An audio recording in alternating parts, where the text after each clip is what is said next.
രണ്ട് ഓലക്കീറോ വെള്ളത്തുണിയോ എടുത്തോളൂ. ഇന്ന് ഡൽഹിയിൽ നാടകീയമായ 3 മണിക്കൂറുകളാണ് പിന്നിട്ടത്. രാഹുൽ ഗാന്ധി, പ്രിയങ്ക ഗാന്ധി, കോൺഗ്രസ് അധ്യക്ഷൻ മല്ലികാർജുന ഖാർഗെ, കേരള മുഖ്യമന്ത്രി വി.ഡി. സതീശൻ, കർണാടക മുഖ്യമന്ത്രി ഡി.കെ. ശിവകുമാർ, കേരളത്തിലെ മുഴുവൻ എംപിമാരും കോൺഗ്രസിൻ്റെ മുഴുവൻ എംപിമാരും ചേർന്നുകൊണ്ട് പ്രധാനമന്ത്രിയുടെ വസതിയിലേക്ക് ഒരു മിന്നൽ സമരം നടത്തി, ഒരു മിന്നൽ മാർച്ച് നടത്തി. നേരത്തെ മുൻകൂട്ടി അറിയിക്കാതെ വളരെ അപ്രതീക്ഷിതമായിട്ടുള്ള ഒരു നീക്കമാണ് അവർ നടത്തിയത്. കഴിഞ്ഞ ഒരു മാസമായി ജന്തർ മന്ദിറിൽ നടന്നു വന്നിരുന്ന കോക്രോച്ച് ജനതാ പാർട്ടിയുടെ സമരത്തെ ഹൈജാക്ക് ചെയ്തുകൊണ്ടാണ് ഇന്ന് രാഹുൽ ഗാന്ധിയും പ്രിയങ്ക ഗാന്ധിയും നേതൃത്വം നൽകിയ ആ ഒരു മാർച്ച് നടന്നത്. അവരെ പിന്നീട് വലിച്ചിഴച്ച് പോലീസ് അറസ്റ്റ് ചെയ്ത് നീക്കുകയായിരുന്നു. ഒരുപക്ഷെ ഇന്ത്യയുടെ ചരിത്രത്തിൽ ആദ്യമായിട്ടായിരിക്കാം ഇങ്ങനെ പ്രതിപക്ഷ നേതാക്കളെ അടക്കം വലിച്ചിഴച്ചുകൊണ്ട്, അതും ഡൽഹിയിൽ വെച്ച് തന്നെ വലിച്ചിഴച്ചുകൊണ്ട് പോലീസ് സ്റ്റേഷനിലേക്ക് കൊണ്ടുപോയത്, അറസ്റ്റ് ചെയ്ത് നീക്കിയത്, ആ സമരത്തെ പിരിച്ചുവിട്ടത്. ഇവിടെ പ്രധാനമായും മലയാളികൾ എന്ന നിലയിൽ നമുക്ക് 1-2 ചോദ്യങ്ങൾ ചോദിക്കേണ്ടതുണ്ട്. കള്ളാടി ദുരന്തം നടന്നപ്പോൾ ഈ പ്രിയങ്ക ഗാന്ധി എവിടെയായിരുന്നു? ഇന്ന് വലിയ തോതിൽ അവിടെ കിടന്ന് വാവെക്കുന്നു കണ്ടല്ലോ, വാവിളിച്ച് നിലവിളിക്കുന്നത് കണ്ടല്ലോ.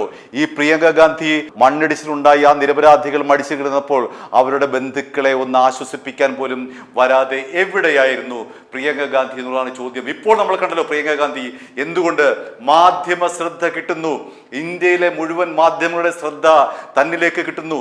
താൻ വലിയ പ്രക്ഷോഭകാരിയാണ്, താൻ ഇന്ത്യൻ ഗവൺമെന്റിനെ, കേന്ദ്ര സർക്കാരിനെ, BJP-യെ മുൻമുലയിൽ നിർത്തുന്ന വലിയ നേതാവാണ് എന്ന പ്രതീതി സൃഷ്ടിക്കാൻ തനിക്ക് കഴിഞ്ഞു എന്ന് പ്രിയങ്ക ഗാന്ധിക്ക് സ്വയമേവ തോന്നിക്കാണണം. ഇത്രയും മാധ്യമ ശ്രദ്ധ കിട്ടുന്ന ഒരു സമരത്തിന് ഇടയിലേക്ക് കയറി വന്നാൽ, അതിൻ്റെ മുൻനിരയിലേക്ക് വന്നാൽ രാജ്യം മുഴുവൻ തന്നിലേക്ക് ശ്രദ്ധിക്കപ്പെടും. താനൊക്കെ ഒരു കോൺഗ്രസിന്റെ ലീഡറാണെന്ന് സാധാരണക്കാരായിട്ടുള്ള അണികളെ ബോധ്യപ്പെടുത്താൻ കഴിയുമെന്നാണ് പ്രിയങ്ക ഗാന്ധിയും രാഹുൽ ഗാന്ധിയും കരുതുന്നത്. ഇവിടെ ശരാശരിയായിട്ടുള്ള ഒരു മലയാളിക്ക് ചോദിക്കാനുള്ള ചോദ്യം, നമ്മൾ കള്ളാടി ദുരന്തത്തിൽപ്പെട്ട് തകിടം മറിഞ്ഞപ്പോൾ, നമ്മുടെ കേരളീയർ ഒന്നടങ്കം കണ്ണീർ വാർത്തപ്പോൾ അവിടുത്തെ MP ആയ പ്രിയങ്ക ഗാന്ധിയെ കണ്ടില്ലല്ലോ.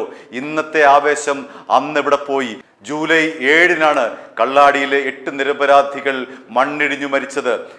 ഇന്നിപ്പോൾ ജൂലൈ 21 ഇത്രയും ദിവസത്തിനിടയിൽ ഒരു ദിവസം പോലും ഒന്ന് വന്ന് ആ കള്ളാടിയിൽ മരിച്ച, ആ ദുരന്തത്തിൽ മരിച്ച അവരുടെ കുടുംബാംഗങ്ങളെ ഒന്ന് ആശ്വസിപ്പിക്കാൻ പ്രിയങ്ക ഗാന്ധിക്ക് കഴിഞ്ഞില്ല. എന്തുകൊണ്ട് കഴിഞ്ഞില്ല? അവിടെ വന്നാൽ കാലിൽ നിങ്ങളുടെ മണ്ണ് പറ്റില്ലേ?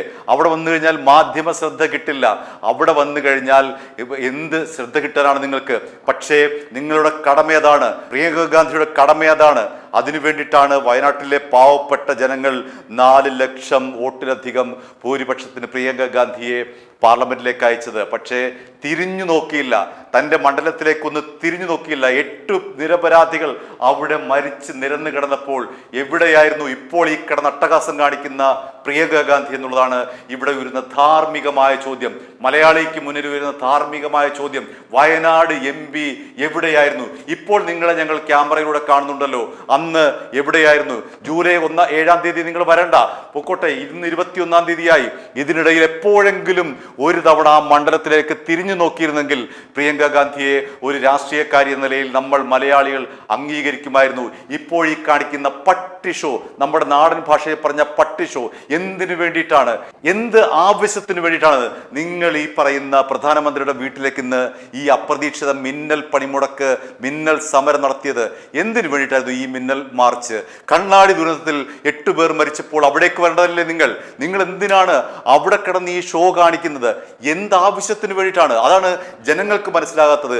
എന്ത് ആവശ്യത്തിന് വേണ്ടിയിട്ടാണ് ഇന്ന് പ്രധാനമന്ത്രി നരേന്ദ്രമോദിയുടെ വസതിയിലേക്ക് രാഹുൽ ഗാന്ധിയും പ്രിയങ്ക ഗാന്ധിയും നേതൃത്വം നൽകിയ ഈ മാർച്ച്? രാഹുൽ ഗാന്ധി എവിടെയായിരുന്നു? കഴിഞ്ഞ ഒരു മാസമായി ഇയാളെ കാണാനില്ലായിരുന്നല്ലോ. ഇയാൾ രാജ്യം വിട്ട് എവിടെയോ പോയി. എവിടെയാണെന്ന് ആർക്കും അറിയില്ലായിരുന്നു.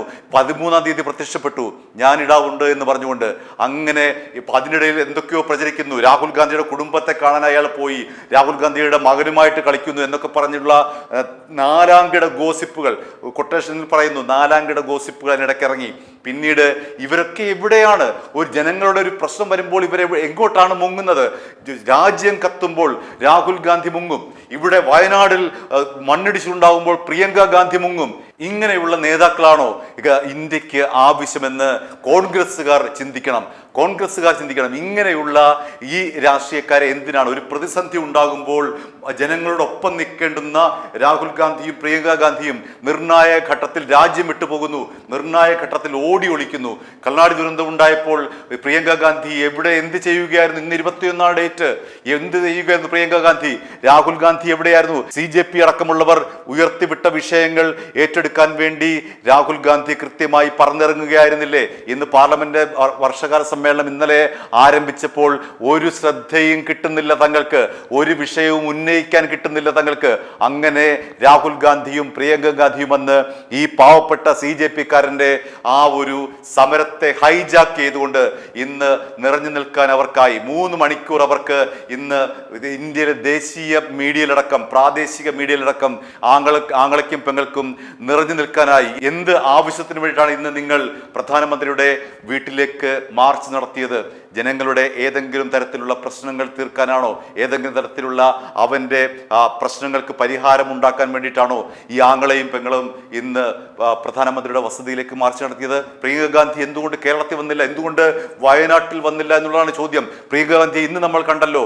അതിനു മുൻപ് എവിടെയായിരുന്നു ഇവർ? ഒരു MP എന്ന നിലയിൽ ഇവർക്ക് എന്ത് ബാധ്യതയാണ് നമ്മൾ ജനങ്ങളോടുള്ളത്? ഒന്നുമില്ല, ഒരു ബാധ്യതയുമില്ല. വയനാടുകാരോട് ഒരു ബാധ്യതയും അവർക്കില്ല. അവര് തോന്നിയതുപോലെ ജീവിക്കുന്നു. അവരെ ഈ 4 ലക്ഷത്തിലധികം വോട്ടിന് ഭൂരിപക്ഷത്തിൽ വിജയിച്ച പാവപ്പെട്ട വയനാട്ടുകാർക്ക് എന്തിനാണ് ഇങ്ങനെ ഒരു MP? എന്തിനാണ് പ്രിയങ്ക ഗാന്ധിയെ എന്തിനു വേണ്ടിയിട്ടാണ് നിങ്ങൾ വിജയിപ്പിച്ചത്?